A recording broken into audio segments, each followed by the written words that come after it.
This was an eventful day, July 22, 2026. The Senate President Sherwin Gatchalian opened the session at exactly 2 p.m. on July 22, 2026 with 21 senators present constituting a quorum.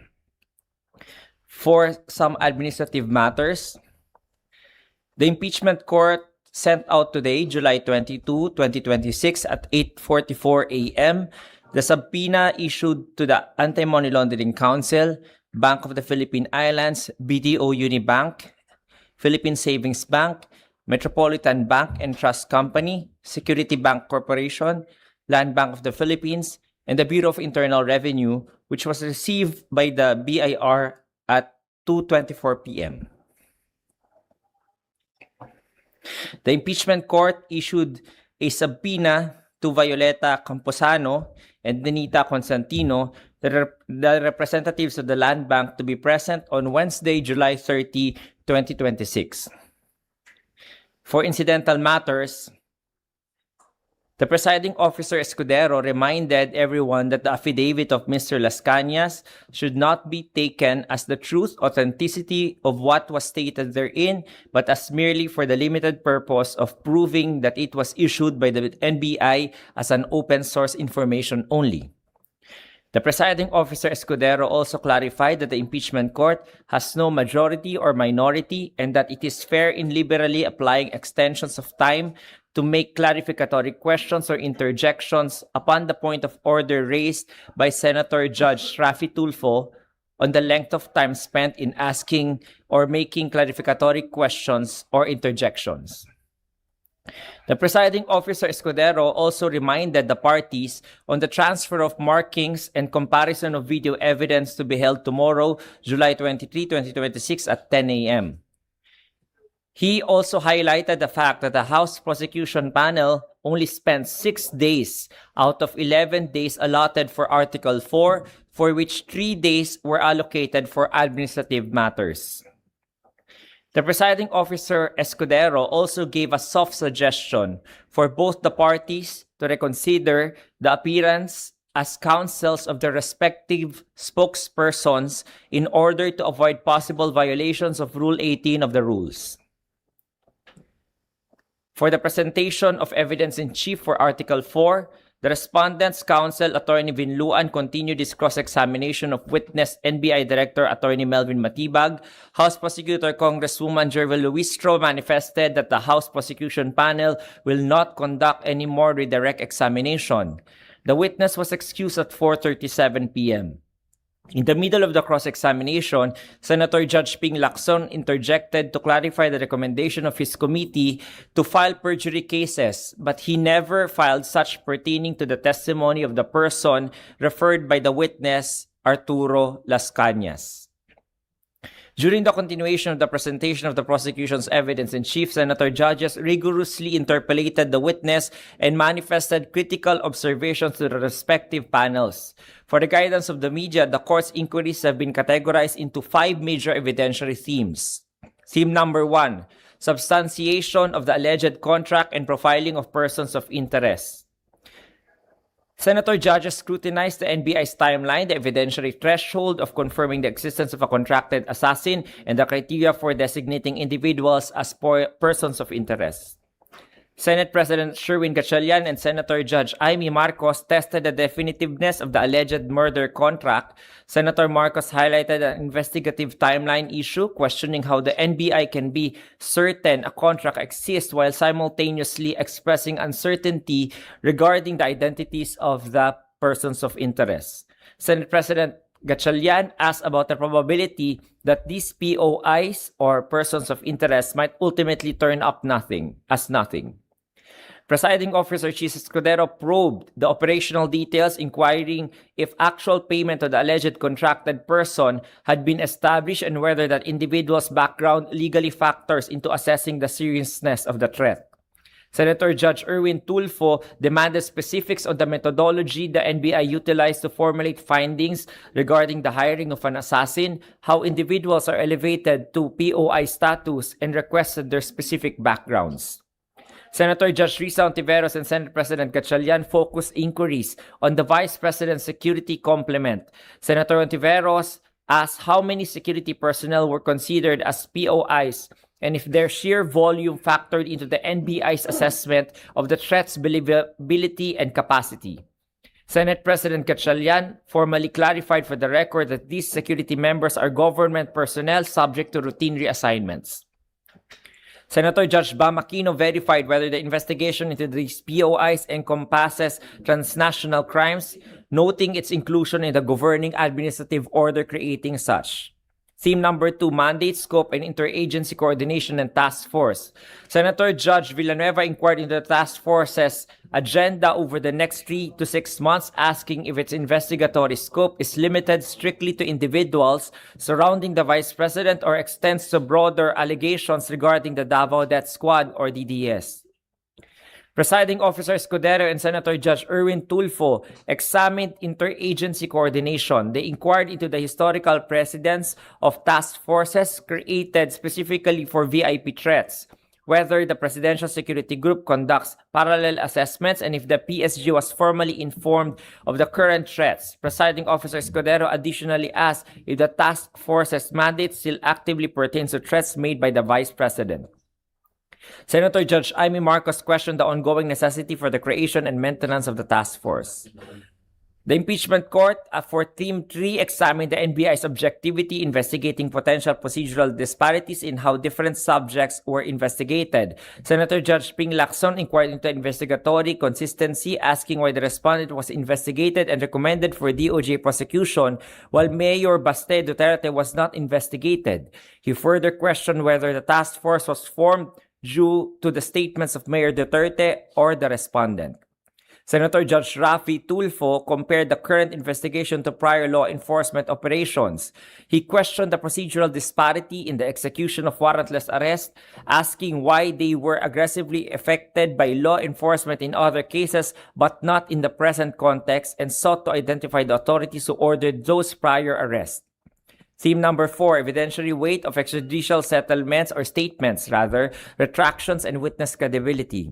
Senator Judge Ping Lacson scrutinized the NBI's reliance on Mr. Arturo Las Cañas' ICC affidavit and Mayor Duterte's statements merely as open sources of information. He emphasized the need for evidentiary delineation, questioning why the official findings of his former Senate committee, which legally delineated between Mr. Las Cañas' original affidavit, his testimony, and his subsequent retraction, were not similarly utilized by the Bureau.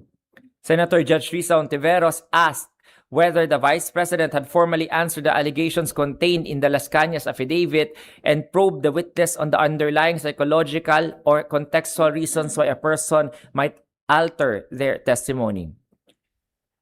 As to the legal frameworks, limits of political speech and justifying circumstance as Team 5, Senator Judge Risa Ontiveros asked the witness to define the acceptable scope of political speech, while Senator Judge Kiko Pangilinan inquired about the NBI's monitoring regarding potential retaliation against the threats to the Vice President and the President, and he further posed a legal question exploring the framework of motive, asking whether the act of avenging a threat could be construed as a justifying reason or circumstance.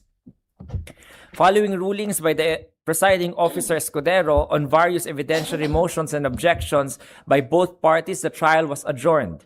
Pursuant to the rules of procedure on impeachment trials, the impeachment court will resume session on Wednesday, July 30 at 10 a.m.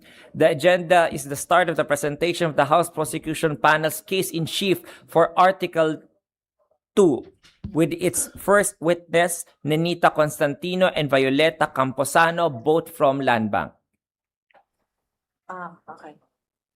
So 29 yung July, yung Wednesday next week. Di ba July 29? Nabanggit yung July 30. 29 ba? 29, rather, 29. 29 is Wednesday. Wednesday. Opo. Wednesday, yes. Sorry, I correct myself. July 29. Attorney, question po. walang kinalaman doon sa trial this afternoon. Doon lang po sa mga subpoena sa bank and tax records ng Vice President. Duly served na po ba yung mga subpoena? At isa pa, meron ho kasing mga manifestation yung nasa 5 senators. Ano ang magiging epekto ng manifestations na yon sa ruling na isubpoena na yung mga documents? Isa-isa po, no? Yung una, yung mga manifestation po yun ay for the records only. Hindi na po yun makaka-apekto doon sa current standing ng resolution as implementable by the impeachment court. So, na-serve na po yung subpoena kanina, 8:44 a.m. po inilabas ng Sergeant at Arms. Dito po yung subpoena at natanggap naman ng BIR ng 2:24 p.m. As to the others, I need to check the dates and time ng return ng ating process server po para malaman ko yung specific na mga oras. Pero as to BIR 2:24 p.m. na-receive yung subpoena. Ayun, opo. So, yung manifestations or oppositions to the order to subpoena those documents ay para na mailagay na lang po sa record. Tama po. Tama po. For future references po na lang ng mga future impeachment courts. And then, pwede ho bang malaman na kung ano yung gist ng manifestations ng individual senators? And tama ho ba, separate manifestations yon dun sa 5 senators? Tama po. Tama po. Basically, yung mga legal issues lang rin po na raise ng both parties, ng mga depensa, yun lang po yung mga tinalakay dun sa mga manifestation. They had an extended discussion ng mga points of view nila regarding the application of these laws to the impeachment case at saka kung sino po yung pinapanigan nila doon sa mga legal views na inilatag doon sa mga memoranda. Thank you po. Attorney, good afternoon po. Attorney, based po kanina sa sinabi ni Presiding Officer Escudero regarding the prosecution and the defense to consider having a different spokesperson po, were there any statements based on previous conferences that were made by both the prosecution and the defense na were flagged by the impeachment court? Actually, wala na pong nasabi sa akin si presiding officer. However, the impeachment court is just mindful and just giving a friendly guidance to both parties because, of course, namomonitor din naman po ng ating mga senator judges yung mga bawat parties at saka yung mga spokespersons po nila. So, tinitingnan lamang po nila na baka posible pong magkaroon na in the future na possible na ma-break nila yung thin line ng kanilang duty po under Rule 18. Kasi po ang nakalagay po sa Rule 18, all the parties and their counsels, so kung enter po sila ng appearance as counsels, then they are bound by Rule 18. So yun lamang po pinapa-friendly paalala lang po ng ating impeachment court na presiding officer. So we're looking into most probably baka lang po magkaroon Baka ng lang change. po. Wala pa pong determination of any violation. Okay. Last question na lang po, Attorney. Regarding the... Precautionary lang. Okay. Regarding po the statements made by Senator Pia Cayetano earlier, what's the relevance po, if there is any, regarding the Senate shooting incident to the impeachment trial? I can only comment po doon sa official action sa impeachment court. Yung manifestation po ng separate senator judges, yung motive po nila, I cannot hazard a guess as I was not privy to kung paano po nila na-formulate yung mga questions na yon. However, kung titingnan naman po ninyo, tinetest niya lamang po siguro yung witness doon sa propensity niya kung nagsasabi po siya ng totoo o hindi po. So, part po yun ng isang deliberation ng isang korte kung yung witness na yun ay papaniwalaan niya o hindi. So, I think dun po pumunta yung ating Senator Judge Pia Cayetano when she asked those questions to the witness. All right. Thank you very much, Thank you Attorney. Hey, Attorney, good afternoon. Tatanong ko lang ho, yung bakit ho si Director Matibag attended the impeachment trial without the receipt of subpoena from the impeachment court? would that be possible po ba na kahit walang subpoena, just by As you remember, nung first na pinatawag si NBI Director Matibag, he was asked to be issued a subpoena by the House Prosecution Panel, kaya nagbigay po siya ng liham na hindi siya makakarating ng Lunes. At nung pinagbigyan naman po at dininig yung rason na yon ng impeachment court, tinanong po ng presiding officer yung House Prosecution Panel kung ang pag-attend po ba ni NBI Director Matibag ay kinakailangan pa ba ng susunod na subpoena, kasi natapasok na yung subpoena, hindi siya nakapunta nung mga araw na dapat siya pumunta. So, kaya sabi po ng House Prosecution Panel, hindi na po kinakailangan siyang isyuhan na subpoena for that. So, yun lamang po yun. So, ang korte po, umaakto lamang po siya kapag may request ang both parties. Without any request po, it cannot issue motu proprio a subpoena. Alright. Next question ko naman po, attorney, is may mga yun nga yung kaninang yung kaninang nirereklamo ng mga senators na may mga iba sumusobra ng 2 minutes dun sa interjections and sa manifestations. Tingin niyo po ba maghihigpit po dito yung impeachment court on implementing yung 2 minutes? If you consider it, mahigpit na nga po yung yung ating presiding officer dahil na rin kay Attorney Anica, no, siya yung nagre-ring, consistent naman po yung pagbebel ni Attorney Anica noon. At pero doon sa medyo sumusobra ng konti sometimes, makikita naman ninyo medyo mahigpit si presiding officer, papaalalahan niya, please wrap up, 'di ba, sasabihin niya. So yun na yung parang last sentence mo na yan. Parang yun na yung warning doon sa Pero of course, as a matter of committee and a matter of courtesy as well to a fellow senator judge, medyo binibigyan ng konting leeway, no? So talagang kailangan lang niya balansehin ng ating presiding officer, and I think he's doing very well in balancing the interests of all the other senator judges and even the parties and the public as well. Okay. Attorney, last question ko na lang po to. Balik po tayo sa NBI. Sakali po na magkaroon ng development sa investigation ng NBI, kahit na nasa ibang articles of impeachment na, would this be noted by the impeachment court? As and answered ko na yan kahapon. Objection. Can you please refer to the transcript? Well, anyway, yung dyan, yes, it is an ongoing warning po doon po, admonishment, no, paalala po sa ating NBI director na mag-ingat po doon sa mga statements niya in the future po. But other than that, he is already very politically savvy as well, and very mature individual po in terms of our political scene. So he already knows as a lawyer as well how to be able to properly comply po doon sa admonishment na yon. And I'm sure with any investigation naman po, fair and true reporting lang ang gagawin ng mga ahensya ng ating gobyerno. Alright, thank you po.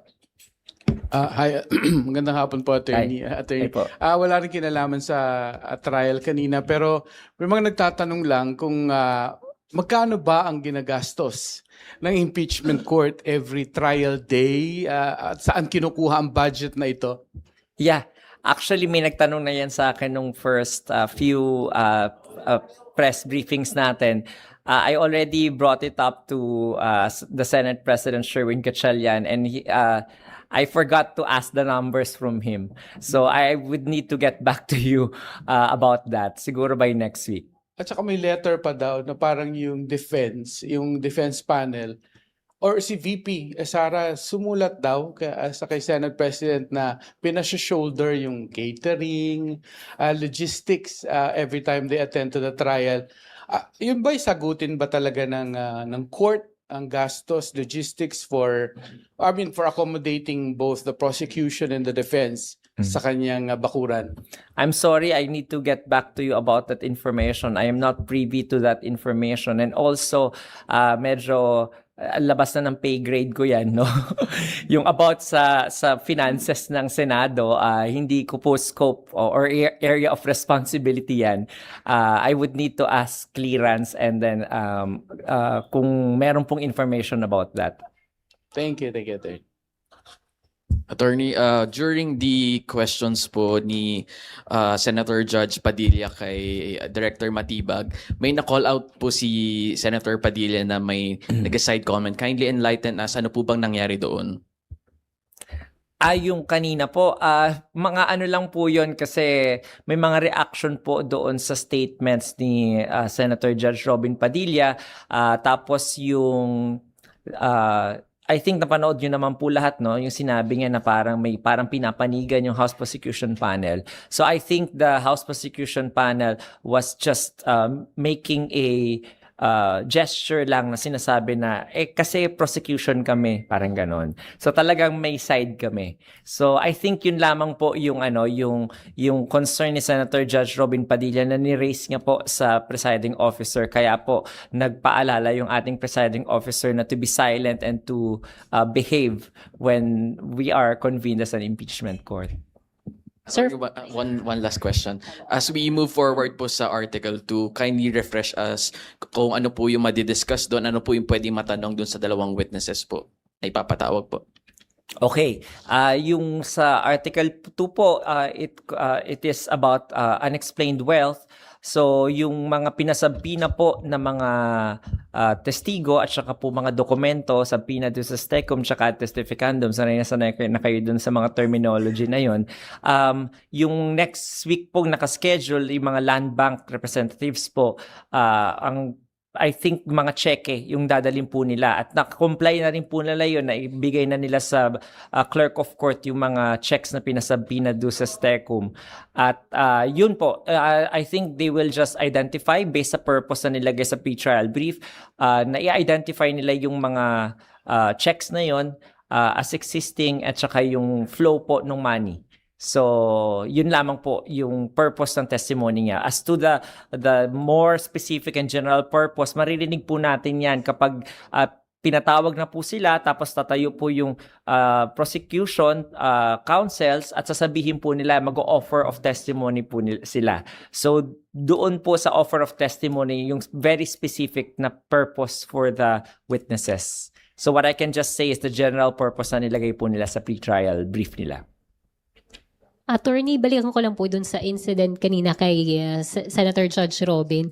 Ano pong pinarasahan po ba o kung may sanction yung mga sinita kanina dun sa... Wala naman po. General, lang po yun. Reminder lang ng ating presiding officer sa lahat na just to be mindful about their behavior and demeanor in the presence of the impeachment court, na wag mag-make ng extra noise and actions. Okay. And attorney, yung article na susunod natin, yung Article 1, siya yung pinakamahaba na trial days base sa pre-trial order. Asahan po ba natin? Article 2. Article 1, sir, yung susunod. Confidential. Parang 31 trial days po. Nalito na rin ako. Article. Nalito na rin ako. So- Yes, yung misuse of confidential funds, no? So, I think mas mahaba-haba yun kasi mas maraming mga dokumento at ebidensya yung ipapalabas doon. No, pero yung mga, kaya nakalista kasi lahat yun sa pre-trial order natin. So, yung mga number of witnesses that they are going to call are very comprehensive. So, kaya medyo mahaba-haba yung mga witnesses list natin doon. And the number of days na allotted for each witness. Pero, Dalawang land bank, you're referring to Article 1, confidential. Yes, confidential. Sorry, rather. Yeah. Confidential funds. so, Yung sir, Article 2 pa pala, wala pa pala. Yeah. sir, masusunod. Aasahan ba natin na parang ganito rin na mas mapapaiksi or possible? Yung Tama, ganito rin. May mga days na maigse, may mga days na mahaba because there are witnesses listed in the witness list ng House Prosecution Panel na or for authentication lamang. for document authentication lang. Kaya katulad ng mga land bank representatives, dalawa po yung nakasalang sa atin next week.